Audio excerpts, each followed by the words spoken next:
Conservative media done right. You're listening to the SHR Media Network. And good evening, America, and welcome to the Reaver of Common Sense. Making sense out of the senseless right here on SHR Media, conservative media done right. Tonight we've got a packed show. We start with a major showdown in Congress as President Trump vows not to sign any legislation until lawmakers pass the Save America Act, forcing Washington to answer a simple question. Should only American citizens vote in American elections? We'll also break down Joe Biden telling America he's a hell of a lot smarter than most of you, a comment that perfectly captures the attitude many voters feel from the political elite. Then we turn to a disturbing terrorism case in New York involving a mother of Satan explosive thrown during a protest near the mayor's residence, raising serious question about how leadership is responding to violent extremism. We'll also examine a fight inside the Republican Party over the SAVE Act, a major geopolitical shift as Lebanon bans Iran's Revolutionary Guard, and the stunning collapse of nearly 500,000 criminal cases inside California's court system. And before this night is over, we'll look at the Supreme Court decision that could reshape the midterm elections and the future of election law in the United States. In other words, tonight isn't just about headlines, it's about accountability, leadership, and whether the people running this country are finally going to start answering to the American people. So buckle up, because tonight we're diving straight into the fight for election integrity, the failures of political leadership, and the stories that prove why common sense in America is still worth defending. If you want to support the show directly, you can become a YouTube member by hitting the join button below the stream. Or you can just drop a super chat during the live broadcast. Your support helps keep the lights on here in SHR Media and keeps this microphone live. And don't forget to check out SHR Media merch store at shrmedia.com, because sometimes the best way to spread common sense is to wear it. And as always, if you want the full breakdown, the articles, the stories the corporate media conveniently ignores, head over to shrmedia.com, where independent journalism is still alive and well. All right, let's get into it. All right, we have a massive development in the Middle East that is going to dictate the next phase of this war. After 10 days of chaos following the death of Ali Khamenei, that's one thing I do hate talking about the Middle East, trying to say these names. Holy shit. Iran has officially named his successor, his 56-year-old son, Mujtaba Khamenei. Go ahead, get your cheap shots in the chat. Go ahead, make fun. It's not as easy as it looks. But here's where it gets interesting and where the common sense alarm should be going off. Iranian state media didn't just announce him as the new supreme leader. They referred to him as a Janabaz of Ramadan, a term specifically used for an injured war veteran. This is a massive admission. It suggests that while the U.S. and Israel have been hammering leadership compounds in Tehran, the Shadow Prince himself was caught in the blast radius of the same strike from February 28th that killed his father and his wife. The Assembly of Experts reportedly met in secret. Some members weren't even told about the meeting because of security risk. And they rushed through under intense pressure from the IRGC. Why the rush? Because the regime is desperate to show stability while their command centers are being turned into craters. But look at the irony here. President Trump has already called Mojtaba, or whatever the hell his name is, unacceptable. And a lightweight, stating bluntly that if a leader doesn't have U.S. approval, they won't last long. By stepping into his father's shoes, Mojtaba isn't just taking a title, he's taking a seat in a building that the IDF and U.S. navies are currently dismantling brick by brick. And don't expect a peace move from this guy. He is a hardliner of hardliners. He's the one who has managed the IRGC's interests from within the Supreme Leader's office for years. He is the military handpicked choice, and his first act as leader was to oversee a fresh barrage of liquid and solid fuel missile launches at Israel and regional energy hubs. If he is indeed injured, it only makes him more dangerous. The regime is cornered. Oil has spiked past $120 a barrel, and we'll talk more about that later on in the broadcast. And they are lashing out at every U.S. ally in the Gulf. Now, there is some rumors going around that he is more than just injured. He is incapacitated from death to coma to just not even being able to walk. Nobody knows the truth except intel officers. The real common sense kicker here is the total death of the Iranian Revolution founding myth. Remember, this regime was built on the promise of overthrowing hereditary monarchy. The Shah was the enemy because power stayed in the family. Fast forward 47 years, and what do? The second their backs are against the wall, they install a dynasty. It turns out revolutionary values go out the window when the IRGC needs a puppet they can control. They aren't fighting for ideology anymore. They're fighting to keep the family business from going bankrupt under the reign of precise munitions. Even the way this election went down screams of a regime in total collapse. Some members of the Assembly of Experts weren't even invited to the meeting because the IRGC didn't trust them to stay quiet or vote the right way. They held the vote in secrecy, likely underground, and then sprinted to state TV to announce it before the next wave of strikes could hit. This isn't the behavior of a confidential regime, regional power. It's the behavior of a cornered animal trying to find a new face to put on the failing brand. Finally, let's talk about the target on his back. Israel has already issued a direct warning. Every person who sat in that room, every person who takes that title is a legitimate military target. By stepping up, he has secured his future. He's just ensured that he's the focal point of the next phase of a regime change that the media is so afraid to talk about. President Trump has said the map of the Middle East won't look the same when this is over. And if the Shadow Prince is already wounded on day one, he might find that being supreme leader is the shortest job he's ever had. This transition of power marks a desperate gamble by the IRGC to maintain a grip on a population that has reached historic dead end. By elevating a man who has spent 2 decades as the gatekeeper of the shadows, the regime has essentially admitted it has no bench and no legitimacy outside the community line. He is also no outsider to the crimes of his regime. He was the architect of the crackdowns in 2009, 2019, and 2022. He represents the same repression and the same corruption, just with a fresh supreme title slapped on his wounded frame. What the mainstream media will frame as a transfer of power will need to call what it actually is: a confession of terminal weakness.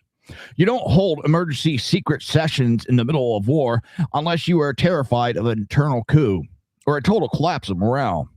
The IRGC and their Shadow Prince are betting that a familiar name will keep the rank and file in line. But the Iranian people and the U.S. military aren't buying the rebrand. They know that a wounded lion in a burning house is still a lion in a burning house.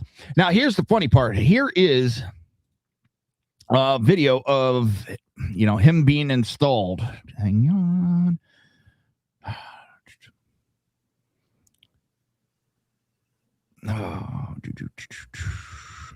Again, this is where it would be really nice, boss, if we had producers.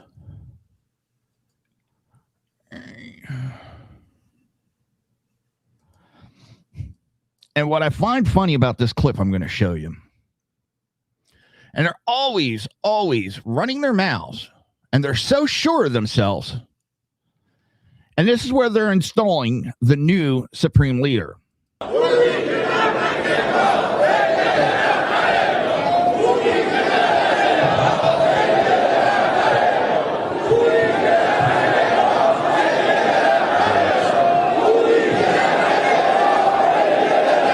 Do you know something that's missing?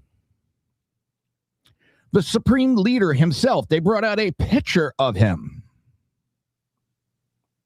He's not there for his own coordination.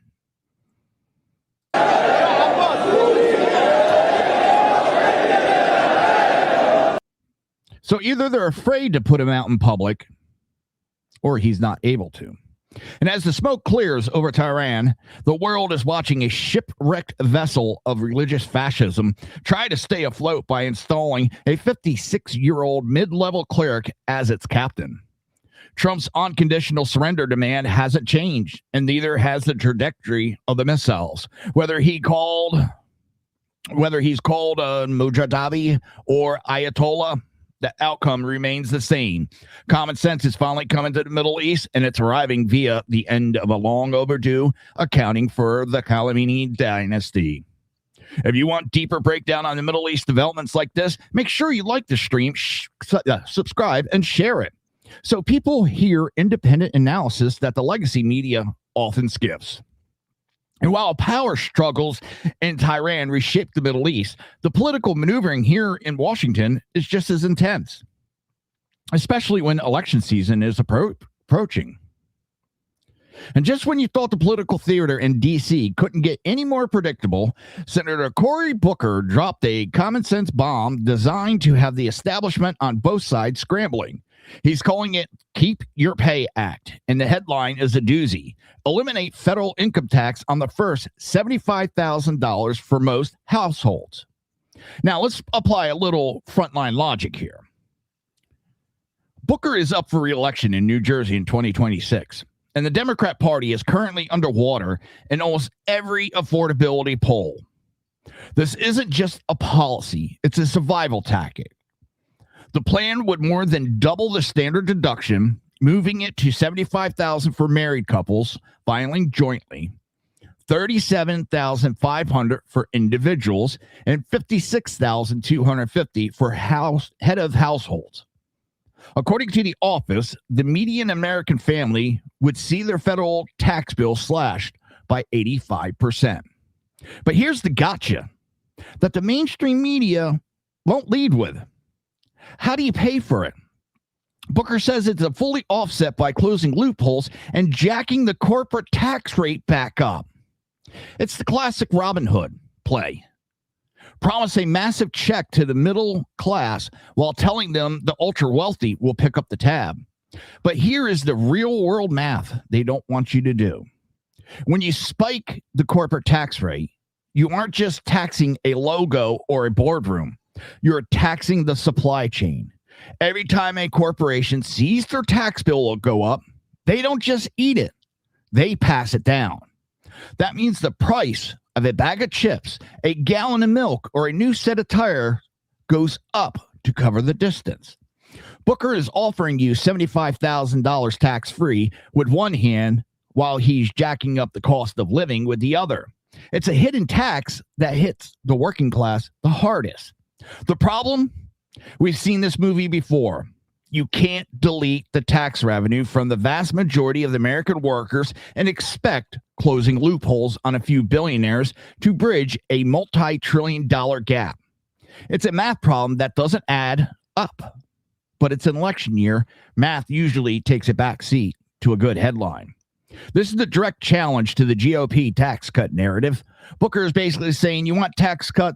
I'll give you the biggest tax cut in history. It's a bold move, but if the voters look past the $75,000 headline and see the massive corporate tax hike that will inevitably drive prices even higher at the grocery store, they'll realize this gift was actually a Trojan horse.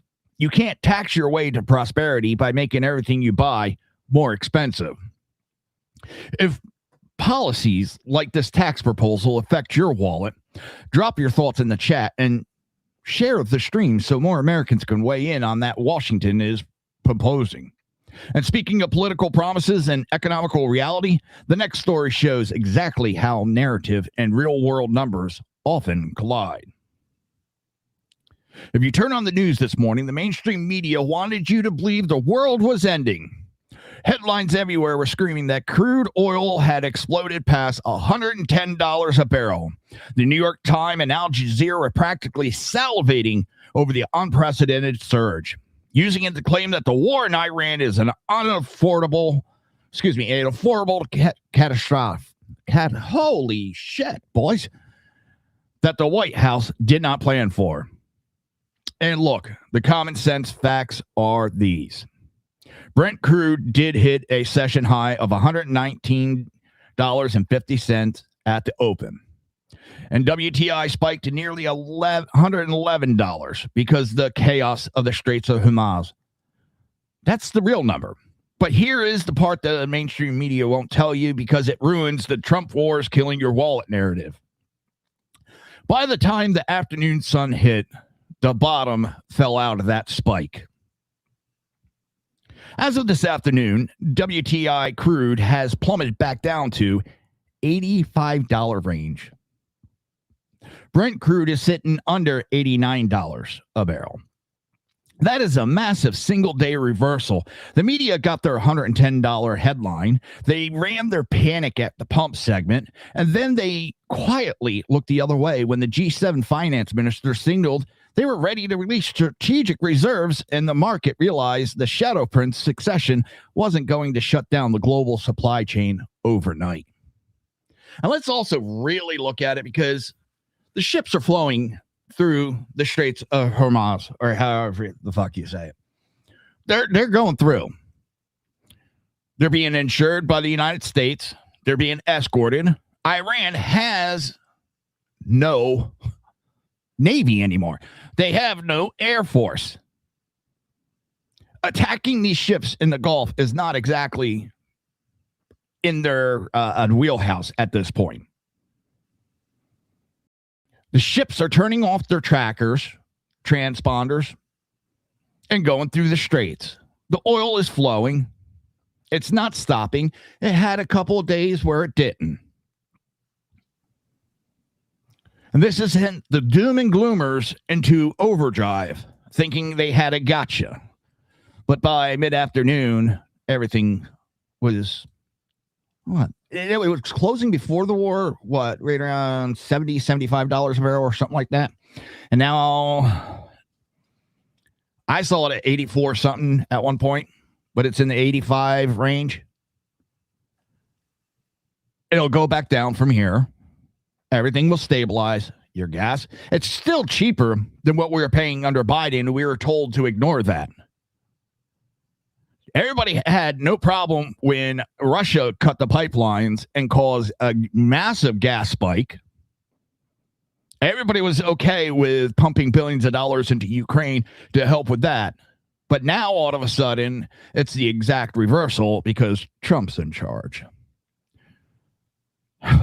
This is the volatile game. The media loves the spike because it creates a rage bait clip and helps their political allies frame the narrative of Trump inflation. They want you focused on the peak, so you're primed to blame the administration the next time you see the sign at the local gas station. But the real story isn't the spike. It's the resilience. The U.S. is currently pumping a near record 13.6 million barrels a day. We aren't the energy dependent nation we were in the 70s. But you would never know that listening to Chuck Schumer or the pundits on CNN today. They are using 24-hour-old data to scare you, while the actual market is telling a completely different story. Don't let them sell you the panic. They'll give you the $110 headline at 9 a.m. and for it to give you the $85 update at 4 p.m. That isn't journalism. It's narrative management.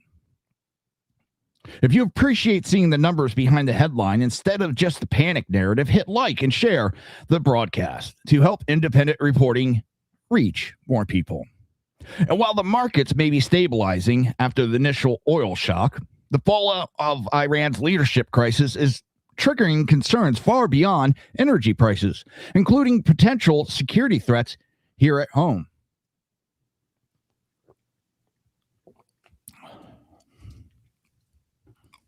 And if you thought the transition of leaders was just a political rebrand, think again. A federal government alert was sent to law enforcement agencies today, March 9th, 2026, regarding an encrypted transmission likely of Iranian origin. According to ABC News, U.S. intel has intercepted what they believe is a operational trigger for a sleeper asset operating outside of Iran, including right here in the West. Here's the common sense breakdown. This wasn't an email or a cell phone call. This was a sophisticated encoded message relayed across multiple countries shortly after the death of Ali Khamenei on February 28th. It was designed for clandestine recipients who possess a specific encryption key, the kind of old school signal used to bypass the internet and cellular network. While the exact content is still being decoded, the appearance of a new station with international rebroadcast characteristics has the FBI and DHS on high alert. We've already seen flashes of what this looks like. Just days ago, we had a mass shooting in Austin at a bar where the suspect was wearing an Iranian flag design under his hoodie. We had the TATP, Mother of Satan attempt at the mayor's mansion in New York. The authorities are being careful to say there's no specific location under threat, but they've instructed law enforcement to increase monitoring of suspicious radio frequency activity immediately. The timing is the kicker. Iran's Mosaic defense strategy, which their foreign minister boasted about recently, is built on decentralization. They know their command centers are being turned into craters by Operation Epic Fury. So they spent 20 years pre-positioning cells to act when they lose the ability to coordinate with Tehran. This isn't just about a war over there anymore. When the feds are warning about sleeper cells and operations trigger, the front line has officially moved to our backyard. The regime in Tehran is cornered. And as we've said, a cornered animal is the most dangerous. They are looking to bring the war home to the American population to force a ceasefire. And while national security threats are rising, alarms across the country, another battle is unfolding in Washington over something just as fundamental: the integrity of American elections. The line in the sand has been drawn, and it's about time. President Trump just sent a shockwave through the Capitol.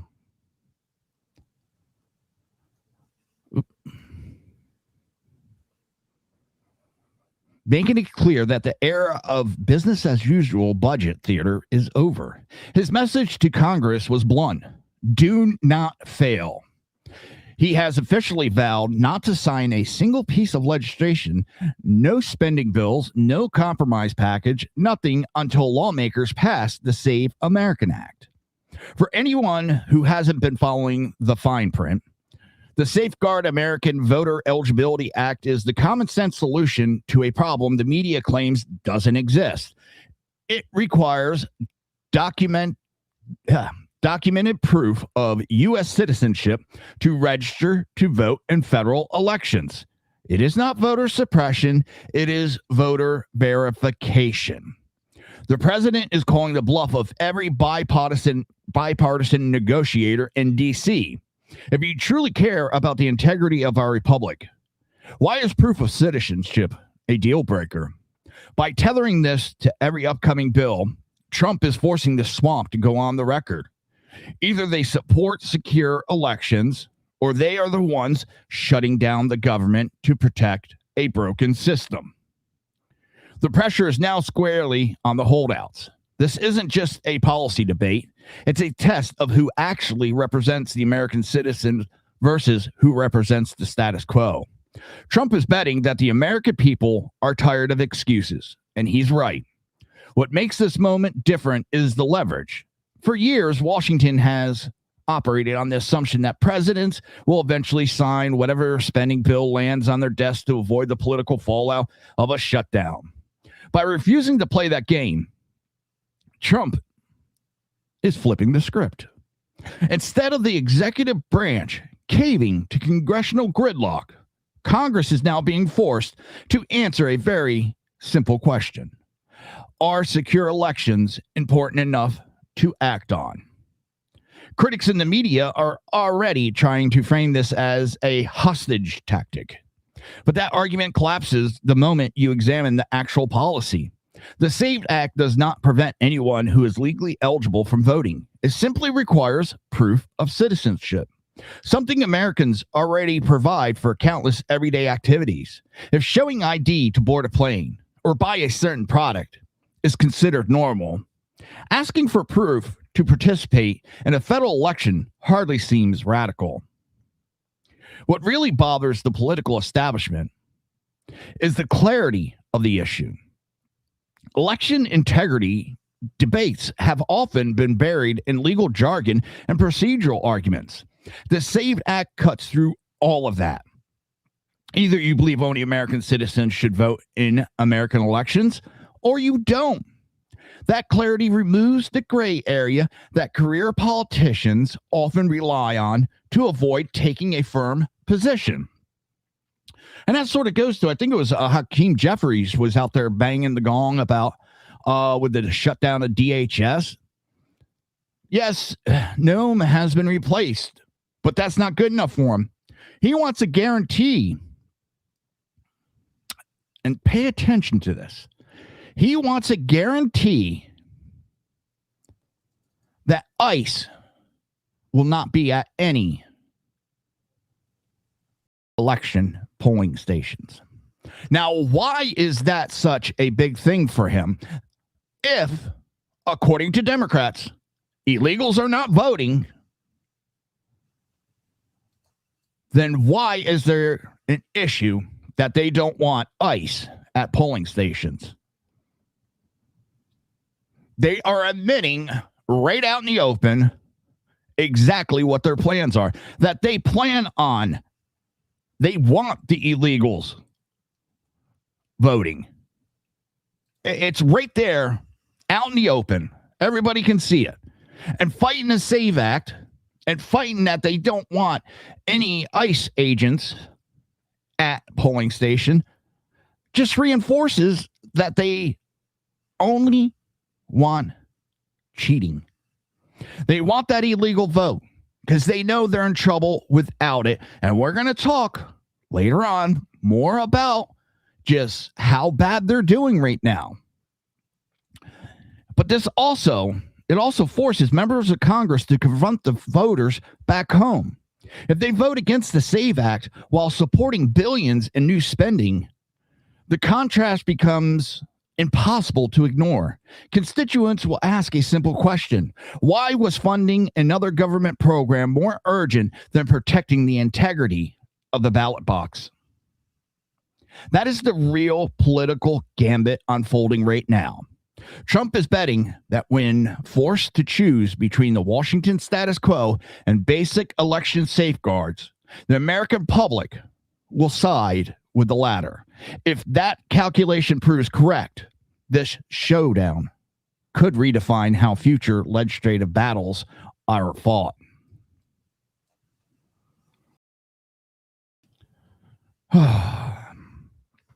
Remember, before we hit the break, quick reminder, if you enjoy what we're doing here on SHR Media and Reaver of Common Sense, consider supporting the show. You can join the channel as a YouTube member by hitting that join button below the stream. Members help keep independent media alive and get some extra perk as our community grows.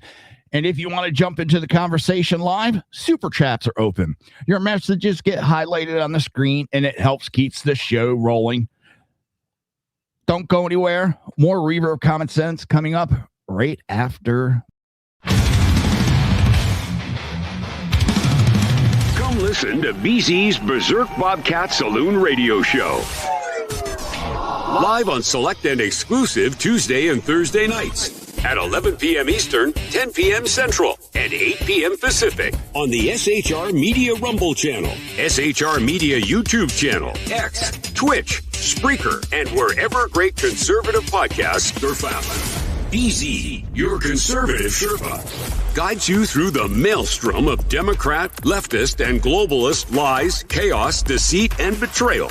Raised as a free-range child with dirt, stains, mud, and freedom, BZ broadcasts from North Idaho, comfortably surrounded by actual normal people. Jump into our plush, sumptuous, palatial, and resplendent chat room on rumble.com. Click on live chat to join. Now, with 37% more umbrage and 19% more bulbosity than previous shows, featuring delicious Liberty additives for the best in late-night conservatarian talk radio. BZ reminds you that with great beard comes great responsibility. No chinchillas were harmed, embarrassed, fat-shamed, or the focus of any sarcasm whatsoever in the making of this ad. Are you looking for a way to boldly express your faith and love for your country?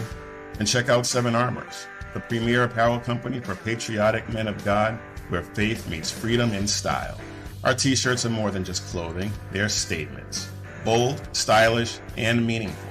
From timeless messages to modern designs, we've got something for every patriotic man of God. Wear your beliefs proudly with Seven Armors gear. Don't miss the chance to wear your faith and freedom on your sleeve. Visit 7armors.com today and join the movement. That's the number 7armors.com. Hey, where do you go when you want real conversation and topics? That's right, you step to the edge. The Edge of Liberty is your home for talk radio the way it was meant to be. I'll be live every Monday and Wednesday at 8 p.m. Pacific on the SHR Media Network, and we're simulcast on KLRN Radio. We're building something different, Aaron. We just want you to be a part of it. I'll see you on the edge.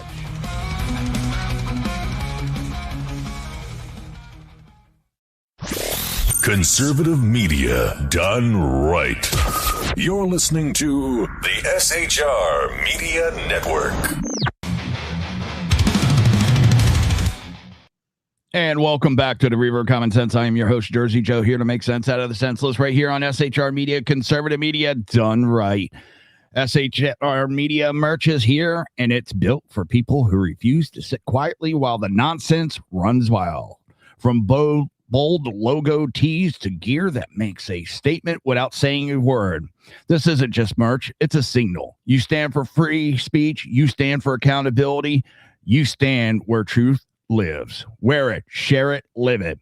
Grab your SHR Media merch today and represent common sense wherever you go. Head on over to shrmedia.com and check out the store. Oh, now back where were we? The SAVE Act we were finishing up with. And that fight over election integrity leads directly into another issue Americans are increasingly noticing: the mindset of the political class itself. This one's a little bit funny. Just a little bit funny. Let me set this video up before I start the segment, just so I have it all ready to go. Because this is freaking hysterical. Kind of disgusting, but hysterical. Because this was at for Jesse Jackson's funeral, which political speeches were asked not to happen. But if you ever wondered what the coastal elite truly think of the American people, Joe Biden just said it out loud during his speech at the Jesse Jackson Memorial. The former president, now back in the spotlight, decided to skip the humility and go straight for the throat of the audience. The quote that's blowing up the internet: "I'm a hell of a lot smarter than most of you." Oh. If I told you all earlier when I was a kid I had a cleft palate or a club foot, none of you would have laughed. But it's okay to laugh at stuttering. I'm not being critical of you, but think about it. It's the one place where people think you're stupid. Oh, really? I'm a hell of a lot smarter than most of you. But all kidding aside, if I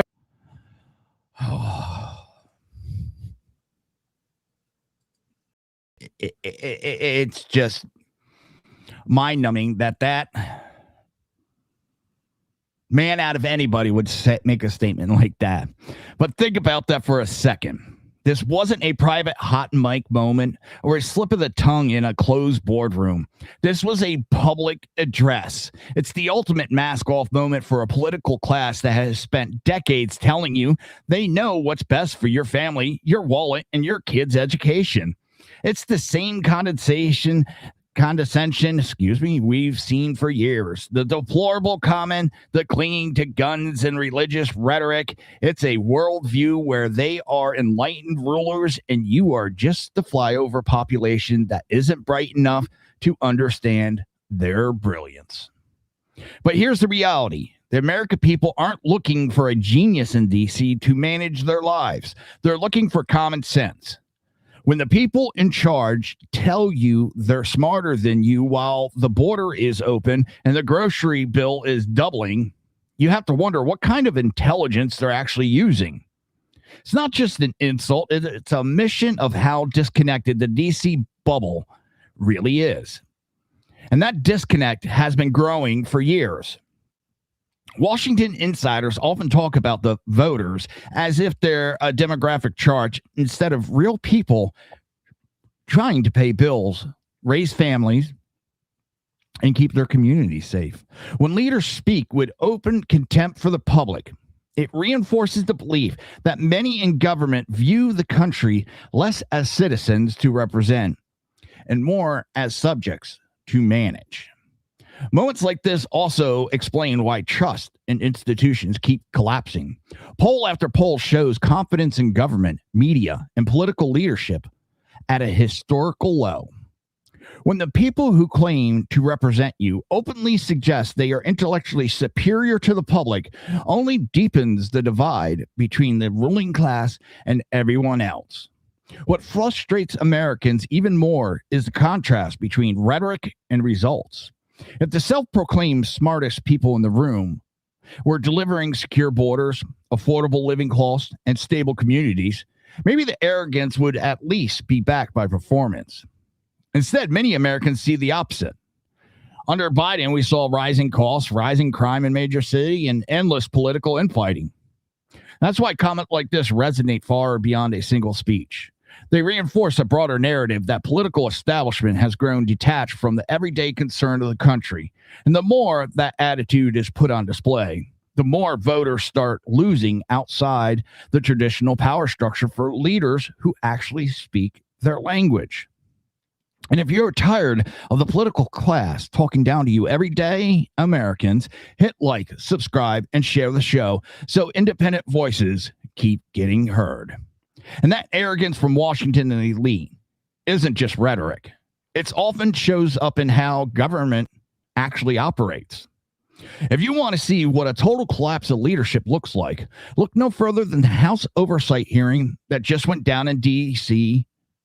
Minnesota Governor Tim Walz and Attorney General Keith Ellison were hauled in front of Congress to explain how nearly $9 billion in tax money meant for hungry children and the vulnerable were siphoned off by fraudsters under their watch. And the GOP didn't hold back.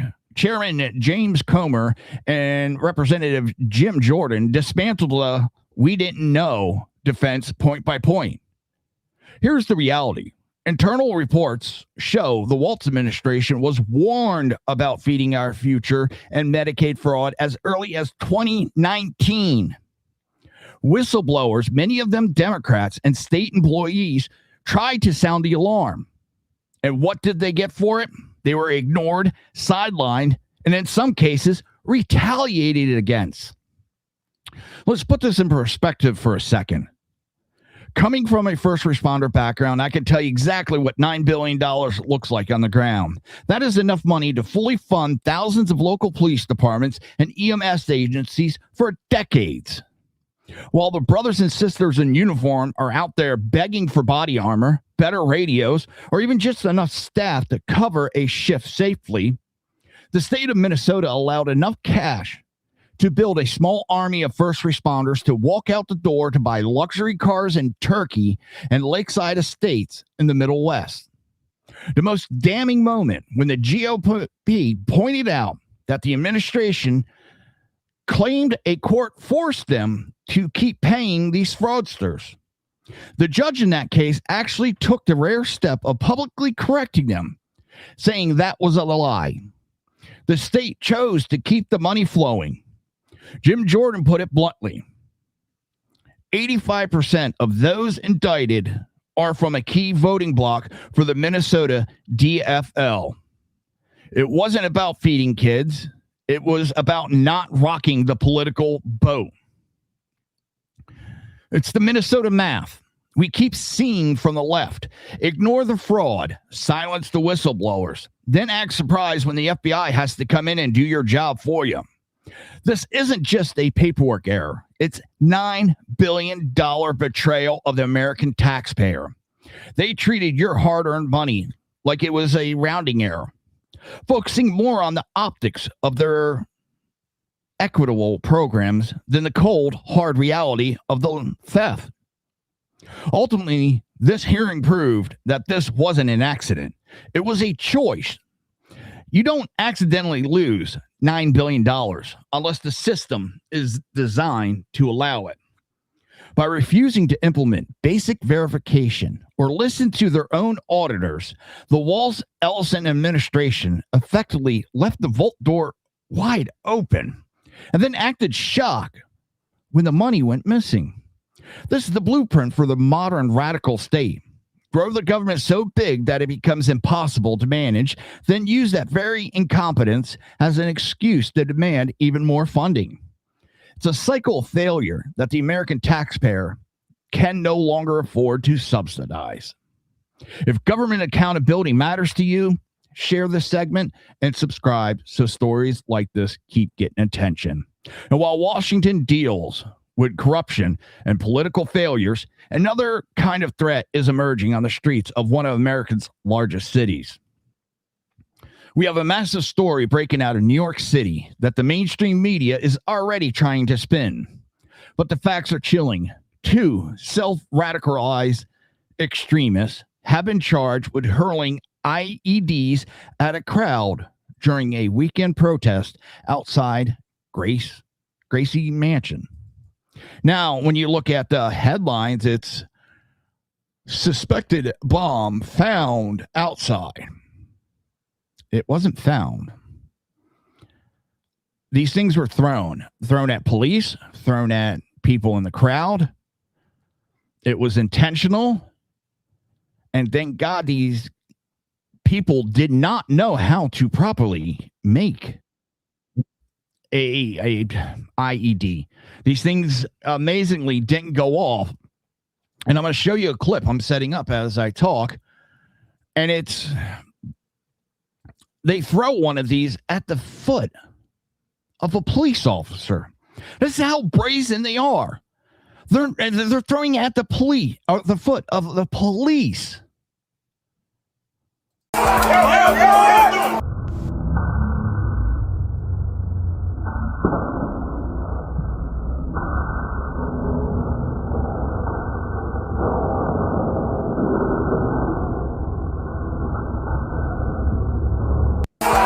And that's not the only one that he threw. I don't have that one video, but there was more than one thrown. And these bombs were not, this wasn't some hoax or a smoke bomb.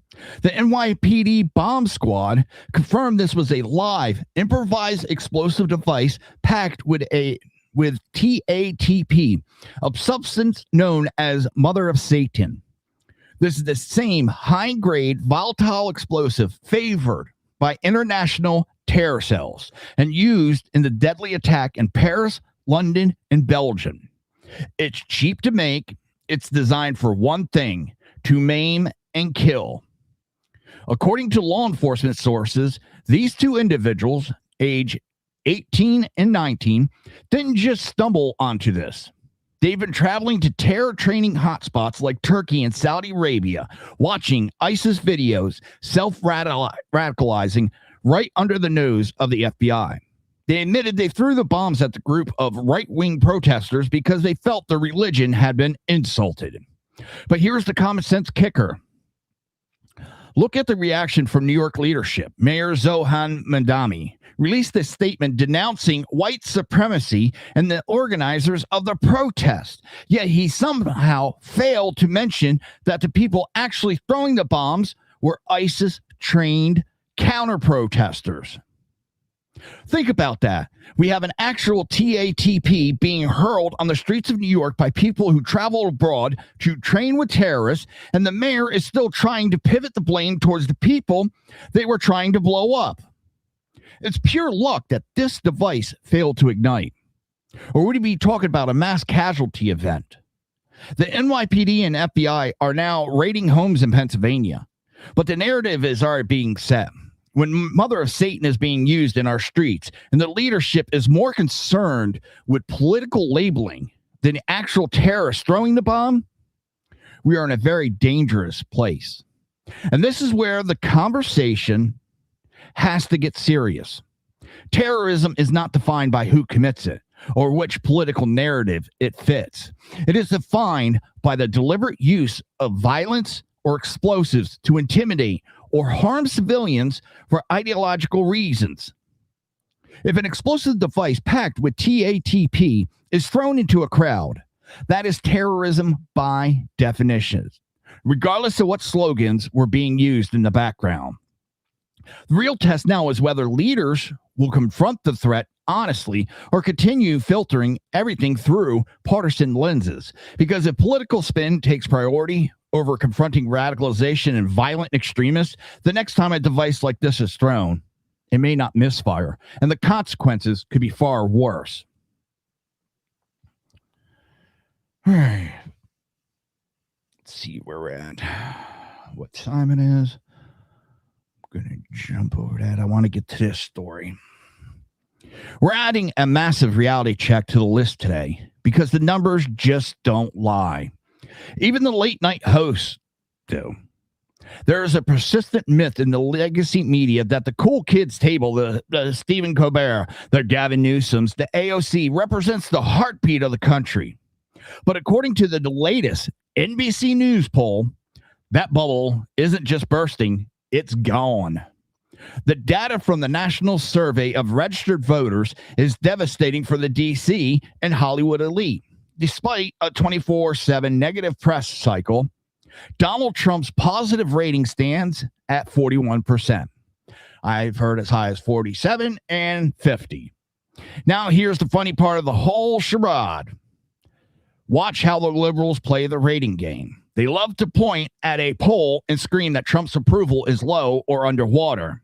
They'll spend an entire segment on the Late Show dissecting these numbers as if they're a death knell.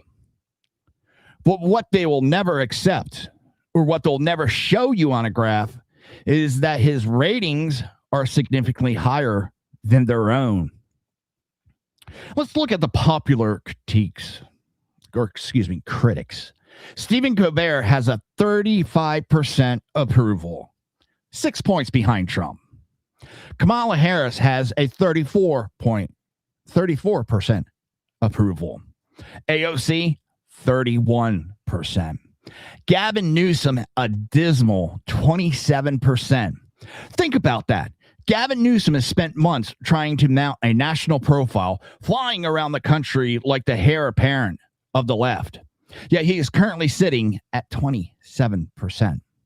To put that in perspective, that is the same least popular tier occupied by artificial intelligence. That is the ultimate common sense reality check. If you are a sitting governor of one of the largest states in the union, and the American public views you with the same level of warmth and trust as a computer algorithm or a chatbot, you haven't lost the narrative, you lost the country. Even Kamala Harris, who is out there trying to bolster her own future bid, can't break 34%. It's a classic case of selective math. The media wants to judge Trump against a standard of perfection while ignoring that their own bench is sinking into the basement. In fact, the only figures beating the president in this poll are Pope Leo, 14? Not sure. And Vice President J.D. Vance, who is tied with ICE for the second highest rating at 38%.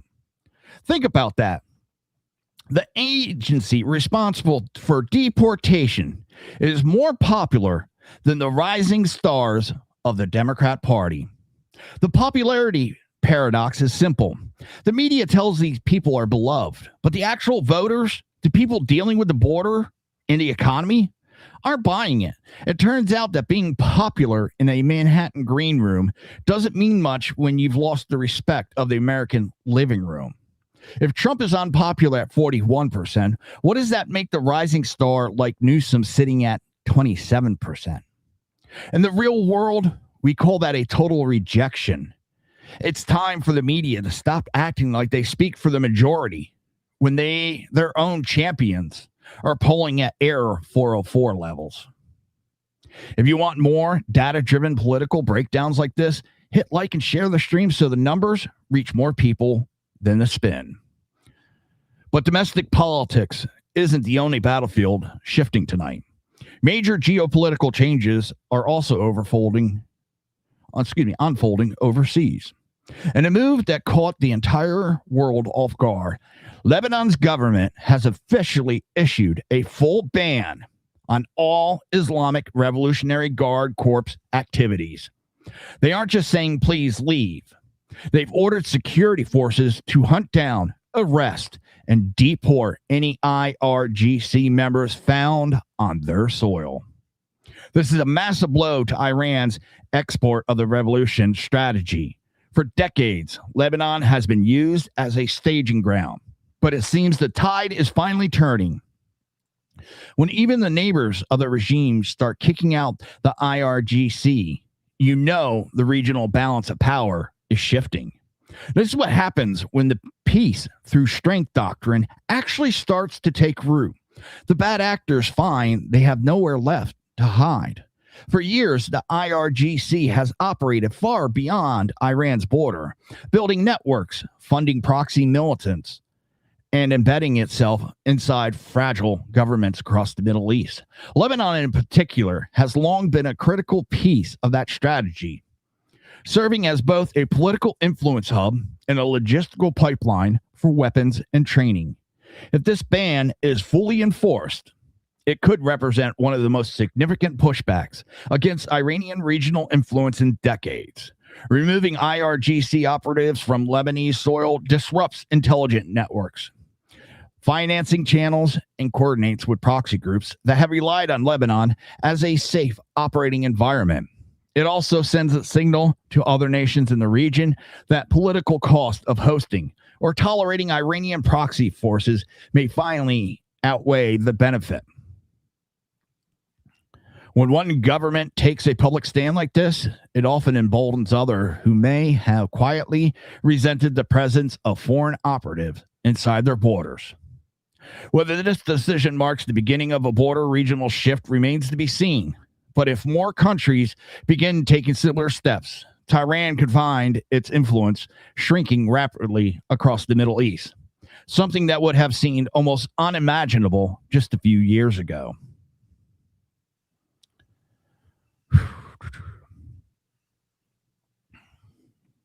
Where are we at?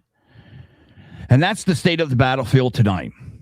From the fight over the SAVE Act, to the arrogance from the political elite, to terrorism on the streets of New York, to the collapse of basic governance in places like California.